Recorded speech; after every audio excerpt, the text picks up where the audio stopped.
જય હિન્દ મિત્રો, ધ્યેય કમ્પ્લીટમાં તમારું સ્વાગત છે। તો મિત્રો આજે આપણે જોવાના છીએ 18 જૂન 2026ના પરીક્ષામાં પૂછાવાની શક્યતા છે એવા કરંટ અફેર્સના 15 જેટલા પ્રશ્નો। તો મિત્રો જો શક્ય હોય તો આ પ્રશ્નોને તમે તમારી નોટમાં લખી લેજો, જેથી કરીને મિત્રો તમારે જ્યારે પણ એનું રિવિઝન કરવાનું થાય ત્યારે તમે એનું રિવિઝન સરળતાથી કરી શકો।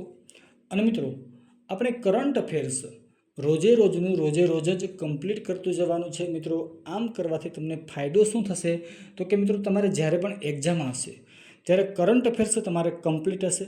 અને મિત્રો એક્ઝામ સમયે તમારે કરંટ અફેર્સ બીજે ક્યાંયથી ગોતવા જવાની જરૂર પણ નહીં પડે। અને મિત્રો કરંટ અફેર્સની નોટ તમે તમારી રીતના તૈયાર કરેલી હશે તો મિત્રો એ તમને વાંચવામાં ખૂબ જ સરળ રહેશે અને એ તમને યાદ પણ જલ્દીથી રહી જશે। તો ચાલો મિત્રો હવે પ્રશ્નોની શરૂઆત કરીએ છીએ, પણ એ પહેલાં જો હજી સુધી તમે આપણી ચેનલને સબસ્ક્રાઈબ નથી કરી તો ચેનલને સબસ્ક્રાઈબ કરી દો અને આ વિડીયોને તમારા દરેક મિત્રોને શેર કરી દો। તો ચાલો મિત્રો હવે પ્રશ્નોની શરૂઆત કરીએ છીએ।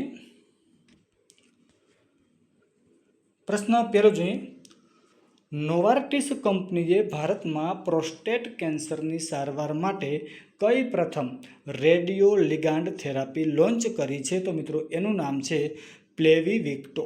પ્રશ્ન બીજો જોઈએ, યુટ્યુબ પર 500 મિલિયન એટલે કે 50 કરોડ સબસ્ક્રાઇબર્સ સુધી પહોંચનાર વિશ્વના પ્રથમ યુટ્યુબર કોણ બન્યા છે?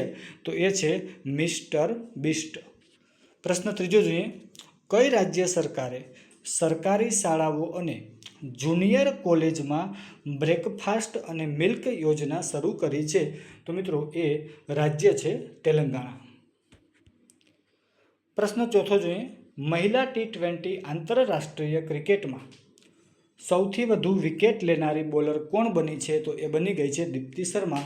અને મિત્રો આ દીપ્તિ શર્માએ 166 જેટલી વિકેટો લીધેલી છે।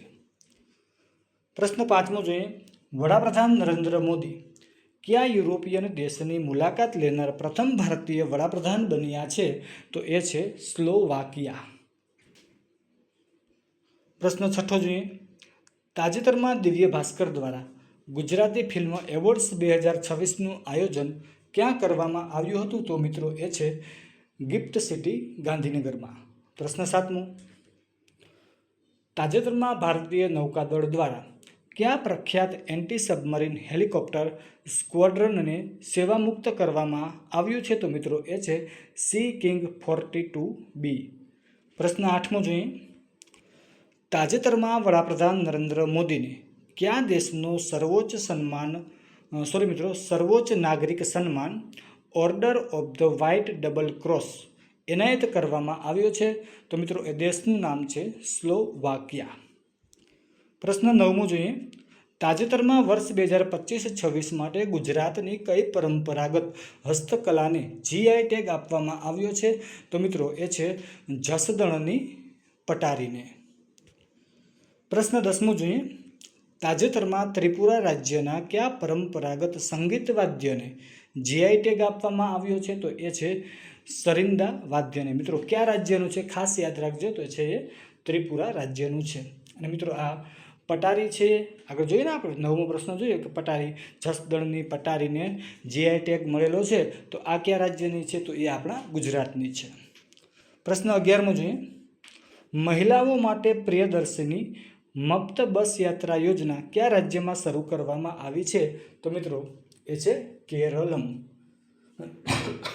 મિત્રો પ્રશ્ન 12મો જોઈએ, ફિટ ઇન્ડિયા સાયક્લોથોનનું આયોજન ક્યાં કરવામાં આવશે? તો મિત્રો એ કરવાનું છે મહારાષ્ટ્રના મુંબઈમાં। પ્રશ્ન 13મો જોઈએ, મહારાણી લક્ષ્મીબાઈ બલિદાન દિવસ ક્યારે મનાવવામાં આવે છે? તો કે એ આવે છે 18 જૂનના રોજ। પ્રશ્ન 14મો જોઈએ, તાજેતરમાં ભારતે કયા દેશને 5.5 મિલિયન એટલે કે 55 લાખ US ડોલરના લશ્કરી સાધનો મફતમાં પૂરા પાડ્યા છે? તો મિત્રો એ છે શ્રીલંકા। પ્રશ્ન 15મો જોઈએ, તાજેતરમાં ટાઈમ મેગેઝિનની 100 સૌથી પ્રભાવશાળી રમતવીરોમાં 2026ની યાદીમાં સ્થાન મેળવનાર એકમાત્ર ભારતીય કોણ છે? તો મિત્રો એ છે સ્મૃતિ મંધાના। તો મિત્રો આ હતા 18 જૂન 2026ના પરીક્ષામાં પૂછાવાની શક્યતા છે એવા કરંટ અફેર્સના પ્રશ્નો. તો મિત્રો, જો તમે આવા જ કરંટ અફેર્સના પ્રશ્નો રોજે રોજ મેળવવા માંગતા હોય તો આપણી ચેનલને સબસ્ક્રાઈબ કરો, વિડીયોને લાઇક કરો, શેર કરો અને કોમેન્ટ કરી દો. તો ચાલો મિત્રો, અત્યારે અહીંયા લગી રાખીએ છીએ. ફરી મળશું નવા વિડીયોમાં. તો જય હિન્દ, જય ભારત, થેન્ક યુ.